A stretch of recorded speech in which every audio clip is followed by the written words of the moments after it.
ಅಂದರೆ ಅದೇ ಆವಾಗಲೇ ಹೇಳಿದಾಗೆ ನನಗೆ ಮುಂಚೆಯಿಂದ ಪೂರ್ಣಚಂದ್ರ ತೇಜಸ್ವಿ ಅವರು ಈ ರೀತಿಯಲ್ಲಿ ಮದುವೆ ಆದರು ಅಂತ ಗೊತ್ತಾದಾಗ್ಲಿಂದನೂ ನನಗೆ ಹೀಗೂ ಆಗತ್ತಾ ಅನ್ನೋದೊಂದು ಕುತೂಹಲ ಇತ್ತು. ಸಾಧ್ಯವಾದರೆ ನಾನು ಹೀಗೆ ಆಗಬಹುದೇನೋ ಅಂತ ಒಂದು ಯಾವಾಗಲೋ ಒಂದು ಸಲ ಅಂದ್ಕೊಂಡಿದ್ದೆ. ಬಟ್ ಅದು ಸಾಧ್ಯವಾಗಿದೆ ಇವತ್ತು. ಸೊ ಯಾಕೆ ಅಂತ ಅಂದರೆ ಒಂದು ಇದು ಬಹಳ ಸರಳ ರೀತಿಯ ವಿವಾಹ. ಒಂದು, ನಾನು ಹುಟ್ಟಿ ಬಂದ ನನ್ನ ನಂಬಿಕೆಗಳು ಬೇರೆ, ಇವರು ಹುಟ್ಟಿ ಬಂದು ಬೆಳೆದಿದ್ದು ಅವರ ನಂಬಿಕೆಗಳು ಬೇರೆ.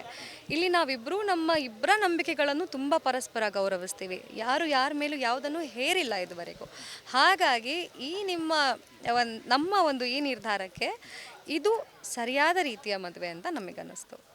ಇನ್ವಿಟೇಷನಲ್ಲಿ ನೋಡಿದಾಗ ಒಂದು ವರ್ಡ್ ತುಂಬ ಕಾಡುವಂಥದ್ದು, ವಿಶ್ವ ಮಾನವತ್ವದೆಡೆಗೆ ಅಂತ ಅಂದ್ಬಿಟ್ಟು. ತುಂಬ ಆ್ಯಕ್ಚುಲಾಗಿ ಇವತ್ತಿಗೆ ಬೇಕಾದಂತಹ ಆ ಒಂದು ಪದ್ಧತಿ ಇದೆ. ಆ್ಯಕ್ಚುಲಾಗಿ ಎಲ್ಲ ಒಂದು ಜಾತಿ ಧರ್ಮಗಳು ಅಂತ ಹೇಳ್ತಿರೋ ಮಧ್ಯದಲ್ಲಿ ನಮ್ಮದು ಮನುಷ್ಯತ್ವ ಅನ್ನೋದು ಭಾಳ ಮುಖ್ಯ.